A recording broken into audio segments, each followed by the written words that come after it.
भारत माता की, भारत माता की। कर्नाटका तांडेर मारगोर बंजारा बाईबिया नायक डाव कारबारी तमनोन हाथ जोड़ी राम रामी। जय सेवालाल महाराज, जय सेवालाल महाराज, जय सेवालाल महाराज। कलबुर्गी या श्री शरण बसवेश्वर ಮತ್ತು ಗಾಣಗಾಪುರದ ಗುರು ದತ್ತಾತ್ರೇಯರಿಗೆ ನಮ್ಮ ನಮಸ್ಕಾರಗಳು। ಪ್ರಖ್ಯಾತ ರಾಷ್ಟ್ರಕೂಟ ಸಾಮ್ರಾಜ್ಯದ ರಾಜಧಾನಿಗೆ ಮತ್ತು ಕನ್ನಡ ನಾಡಿನ ಸಮಸ್ತ ಜನತೆಗೆ ನನ್ನ ನಮಸ್ಕಾರಗಳು। कर्नाटका के राज्यपाल श्री थावरचंद जी गहलोत, कर्नाटका के लोकप्रिय मुख्यमंत्री श्री बासवराज बोम्मई जी, केंद्रीय मंत्रिमंडल में मेरे सहयोगी भगवत खुबा जी, कर्नाटका सरकार के मंत्रीगण, सांसदगण और विधायकगण और विशाल संख्या में आकर के हमें आशीर्वाद देने वाले मेरे प्यारे भाइयों और बहनों, 2023 का वर्ष प्रारंभ हुआ है। जनवरी का महीना है और वैसे भी जनवरी अपने आप में बड़ा खास होता है। जनवरी के महीने में हमारे देश का संविधान लागू हुआ था। देशवासियों को आजाद भारत में उनके अधिकार सुनिश्चित हुए थे। ऐसे पावन महीने में आज कर्नाटका की सरकार ने सामाजिक न्याय के लिए, सोशल जस्टिस के लिए एक बहुत बड़ा कदम उठाया है। आज कर्नाटका के लाखों बंजारा साथियों के लिए बहुत बड़ा दिन है।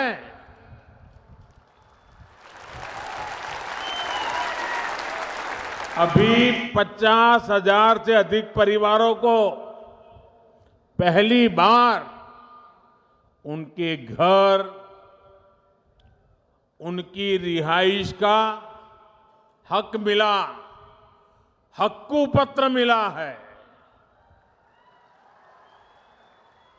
ये कर्नाटका में तांडा बस्तियों में रहने वाले हजारों साथियों, गुमन परिवारों के बेटे बेटियों के उज्जवल भविष्य को सुनिश्चित करने वाला है। कल्याण कर्नाटका क्षेत्र के कलबुर्गी, बीदर, यादगीर, रायचूर और विजयपुरा जिलों की तांडा बस्तियों में रहने वाले सभी मेरे बंजारा भाइयों बहनों को हृदय से बहुत बहुत बधाई देता हूं। कर्नाटका सरकार ने 3,000 से अधिक तांडा बस्तियों को राजस्व गांव का दर्जा देने का बहुत ही महत्वपूर्ण निर्णय लिया है और इस प्रशंसनीय कदम के लिए मैं श्री बोम्मई जी और उनकी पूरी टीम को बहुत बहुत बधाई देता हूं।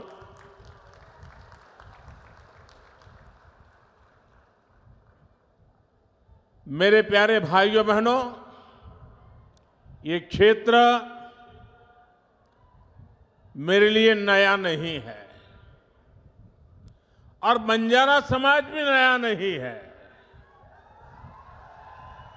क्योंकि राजस्थान से लेकर के पश्चिमी भारत में नीचे तक चले जाइए, हमारे बंजारा समुदाय के भाई बहन राष्ट्र विकास में अपने तरीके से बहुत बड़ा योगदान दे रहे हैं। और मुझे हमेशा पुराने समय से उनके साथ जुड़ने का आनंद आता रहा है। मुझे बहुत याद है कि 94 के विधानसभा के चुनाव के समय इसी पूरे क्षेत्र में एक रैली में मुझे बुलाया गया था और मैंने जब वहां उस रैली में लाखों की तादाद में हमारे बंजारा भाई बहनों को देखा और बंजारा माताएं बहनें परंपरागत वेशभूषा में लाखों की तादाद में आकर के आशीर्वाद दिए थे, वो पल मैं कभी भूल नहीं सकता हूं भाई। आज आप सभी के लिए कर्नाटका सरकार का ये प्रयास जब मैं देखता हूं तो मुझे सबसे ज्यादा खुशी हो रही है। भाइयों और बहनों, डबल इंजन सरकार ने सुशासन और सद्भाव का वो रास्ता चुना है जो सदियों पहले भगवान बसवन्ना ने देश दुनिया को दिया था। भगवान बसवेश्वरा ने अनुभव मंडपम जैसे मंच से सामाजिक न्याय का, लोकतंत्र का एक मॉडल दुनिया के सामने रखा था। समाज के हर भेदभाव, हर ऊंच नीच से ऊपर उठकर सबके सशक्तिकरण का मार्ग उन्होंने हमें दिखाया था। सबका साथ, सबका विकास, सबका विश्वास और सबका प्रयास,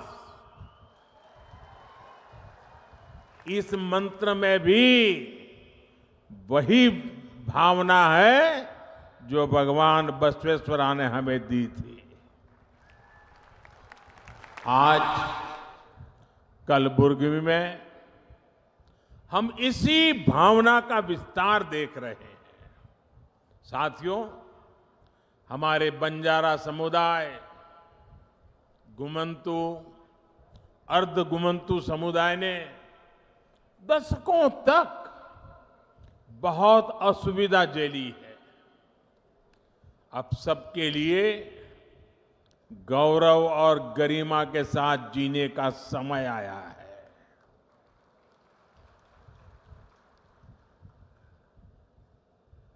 और मैं देख रहा था जब ऊपर मेरा इन बंजारा परिवारों से मिलना हुआ, एक मां जिस प्रकार से मुझे आशीर्वाद दे रही थी, जिस प्रकार से अपनी भावनाएं व्यक्त कर रही थी, समाज के लिए जीने मरने की बहुत बड़ी ताकत देने वाले आशीर्वाद वो मां दे रही थी। आने वाले वर्षों में इन समुदायों के विकास और कल्याण के लिए सैकड़ों करोड़ रुपए का विशेष प्रावधान भी किया गया है। बंजारा समाज के युवाओं को प्रतियोगी परीक्षाओं की मुफ्त कोचिंग का भी प्रबंध किया जा रहा है। ऐसे समुदायों के लिए आजीविका के नए साधनों का भी निर्माण किया जा रहा है।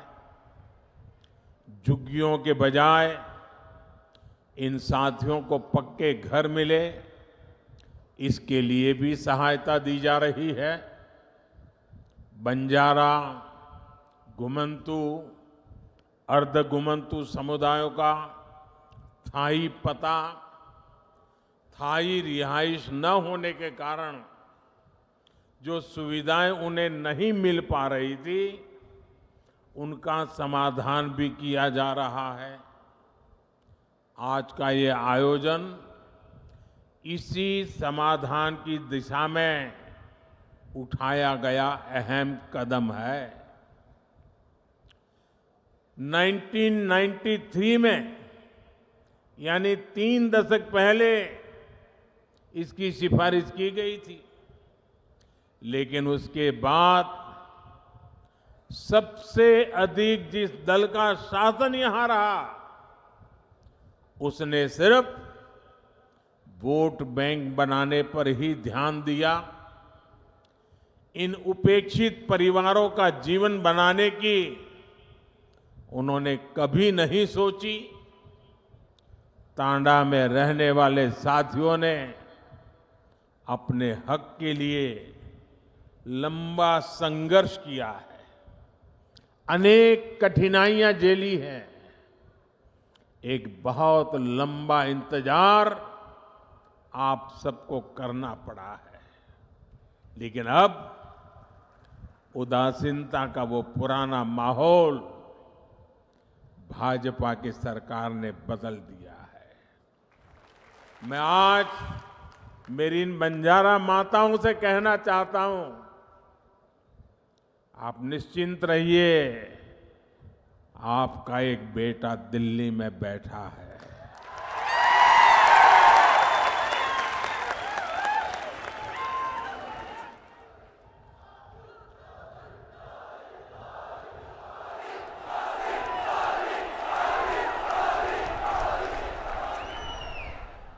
आप जब तांडा बस्तियों को गांवों के रूप में मान्यता मिल रही है, तो इससे गांवों में मूलभूत सुविधाओं का तेजी से विकास होगा।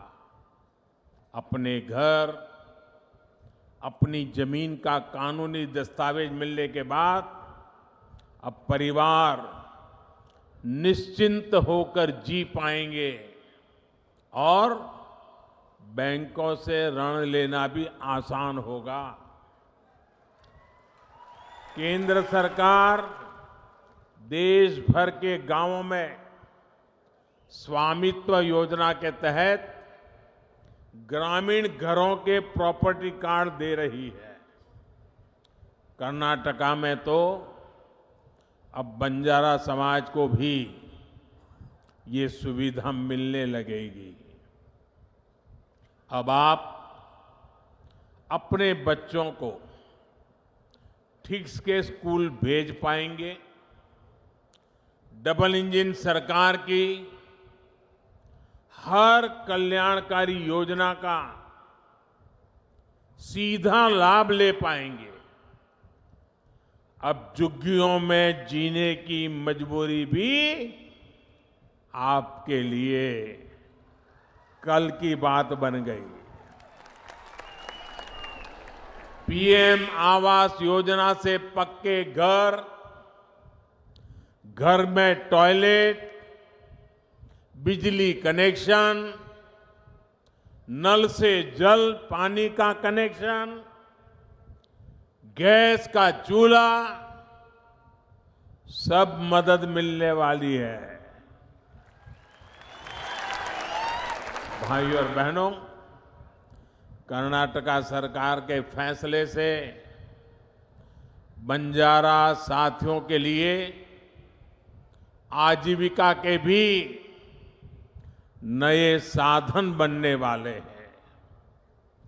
वनोपज हो, सूखी लकड़ी, शहद, फल, ऐसी अनेक चीजें, इनसे भी अब कमाई के साधन मिलेंगे। पहले की सरकार जहां कुछ ही वन पैदावारों को उपजों पर एमएसपी देती थी, हमारी सरकार आज 90 से ज्यादा वन उपजों पर एमएसपी दे रही है। कर्नाटका सरकार के फैसले के बाद अब इसका लाभ भी तांडा में रहने वाले मेरे सभी परिवारों को भी मिलेगा। साथियों, आजादी के अनेक दशकों बाद एक बहुत बड़ी आबादी ऐसी थी जो विकास से वंचित थी, सरकारी मदद के दायरे से बाहर थी। देश में जिन्होंने लंबे समय तक शासन किया, उन्होंने ऐसे साथियों का सिर्फ नारे देकर वोट तो ले लिया, लेकिन उनके लिए ठोस फैसले नहीं किए। ऐसे दलित, वंचित, पिछड़े, आदिवासी, दिव्यांग, महिलाएं, समाज के ऐसे सभी वंचित वर्गों को, उनको पहली बार अब उनका पूरा हक मिल रहा है। सशक्तिकरण के लिए हम एक स्पष्ट रणनीति के साथ काम कर रहे हैं।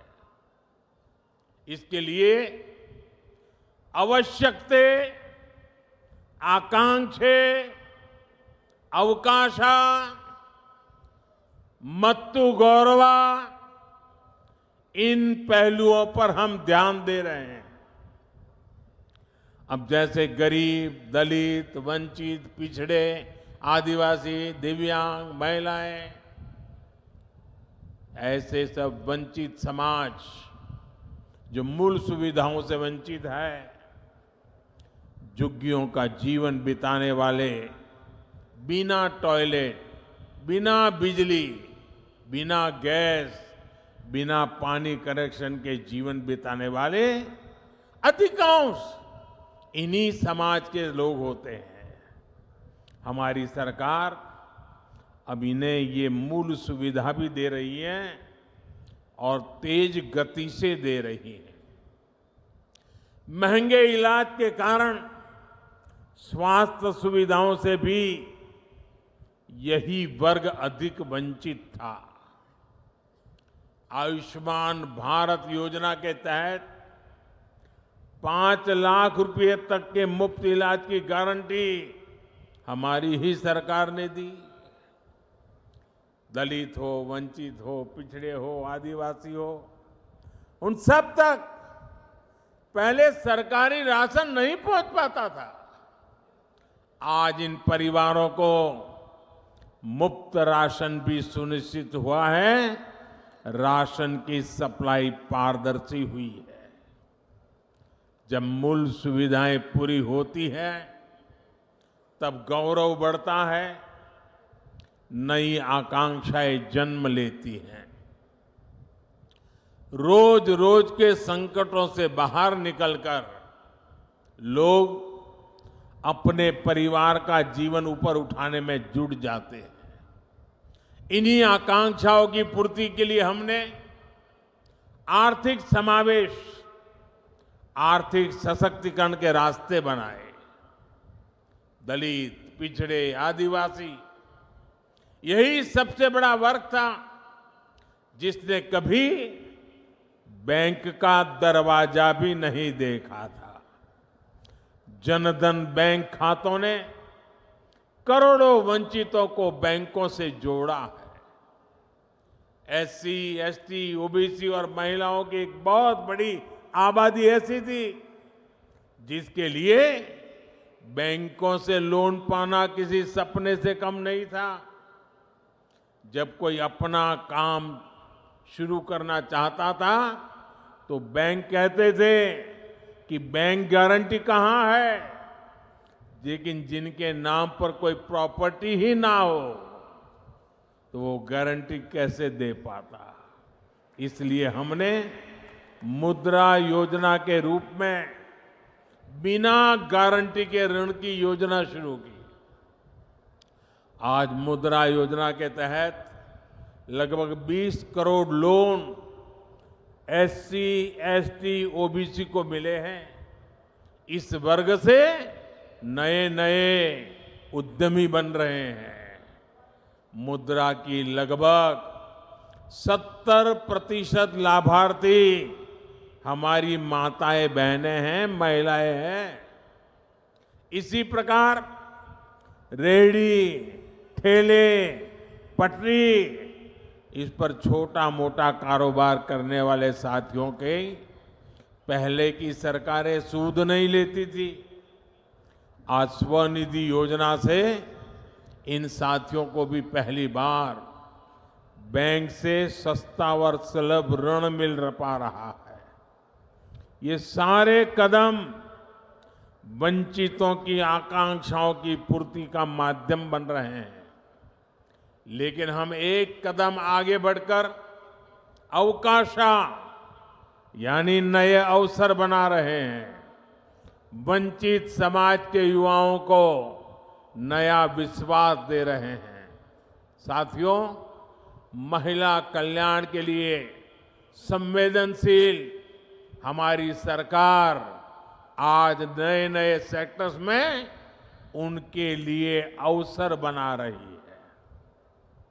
आदिवासी कल्याण के लिए संवेदनशील हमारी सरकार आदिवासियों के योगदान, उनके गौरव को राष्ट्रीय पहचान देने का काम कर रही है। दिव्यांगों के अधिकारों और उनकी सुविधाओं से जुड़े अनेक प्रावधान भी बीते 8 वर्षों में किए गए हैं। उपेक्षित वर्गों से जुड़े साथी आज पहली बार देश की अनेक संवैधानिक संस्थाओं के शीर्ष पर है। ये हमारी सरकार है जिसने पिछड़ा वर्ग आयोग को संवैधानिक दर्जा दिया। ये हमारी सरकार है जिसने ऑल इंडिया मेडिकल कोटे में ओबीसी वर्ग को आरक्षण का लाभ दिया। ये हमारी सरकार है जिसने केंद्र सरकार की ग्रुप सी, ग्रुप डी भर्तियों में इंटरव्यू की बाध्यता खत्म की। मेडिकल, इंजीनियरिंग, टेक्निकल विषयों की पढ़ाई स्थानीय भारतीय भाषाओं में हो, इसका प्रावधान भी हमारी सरकार ने ही किया है। इन कदमों के भी सबसे बड़े लाभार्थी हमारे गांव और गरीब परिवारों के युवा हैं। एससी, एसटी, ओबीसी के युवा हैं। भाइयों और बहनों, ये भी हमारी सरकार ही है जिसने बंजारा समुदाय, गुमंतु, अर्धगुमंतु समुदाय के लिए विशेष विकास और कल्याण बोर्ड का गठन किया। गुलामी का कालखंड हो या फिर आजादी के बाद का लंबा समय, देश भर में फैला बंजारा समुदाय, गुमंतु समुदाय हर प्रकार से उपेक्षित रहा। इतने दशकों तक इन समुदायों की सूद नहीं ली गई। अब जाकर केंद्र सरकार ने वेलफेयर बोर्ड का गठन कर ऐसे सभी परिवारों का सशक्तिकरण के लिए कदम उठाया है। हमारी सरकार हर कल्याणकारी योजना से इन परिवारों को जोड़ने का प्रयास कर रही है। साथियों, डबल इंजन सरकार भारत में रहने वाले हर समाज की परंपरा, संस्कृति, खान पान, वेशभूषा को हमारी ताकत मानती है। हम इस ताकत को सहेजने, इसको संरक्षित रखने के बहुत बड़े पक्षधर हैं। सुहाली, लंबानी, लंबाड़ा, लबाना और बाजीगर, जो भी नाम ले, आप सांस्कृतिक रूप से समृद्ध और जीवंत है। देश की शान है, देश की ताकत है। आपका हजारों वर्षों का एक इतिहास है। इस देश के विकास में आपका एक योगदान है। इस धरोहर को भी हमें मिलकर आगे बढ़ाने का प्रयास करना है। हमें सबका साथ लेकर ही सबका विश्वास करना है। और मेरे बंजारा परिवार यहां है तो मैं जरूर कहना चाहूंगा, मैं गुजरात प्रदेश से आता हूं। गुजरात और राजस्थान ये प्रदेश बारिश कम होती है, सूखा रहता है, पानी की किल्लत होती है, लेकिन अनेक गांवों में सैकड़ों साल पहले पानी के लिए कुछ न कुछ व्यवस्थाएं खड़ी हुई है। और आज भी वो गांव के लोग कहते हैं कि ये लाखा बंजारा ने ये बनवाया था, ये लाखा बंजारा ने बनवाया था। आप किसी भी गांव में जाओ, पानी के प्रबंध की कोई व्यवस्था बनी है तो मेरे गुजरात और राजस्थान में लाखा बंजारा का नाम सबसे पहले आता है। जिस लाखा बंजारा ने सदियों पहले समाज की इतनी बड़ी सेवा की, ये मेरा सौभाग्य है कि उस बंजारा परिवारों की सेवा करने का आपने मुझे मौका दिया है। मैं आप सभी को बहुत बहुत बधाई देता हूं। मैं आपके सुखद और समृद्ध भविष्य की कामना करता हूं। और आपने आकर के हमें आशीर्वाद दिए, ये हमारी बहुत बड़ी पूंजी है, बहुत बड़ी ऊर्जा है, बहुत बड़ी प्रेरणा है। मैं आपका कोटि कोटि धन्यवाद करता हूं। नमस्कार।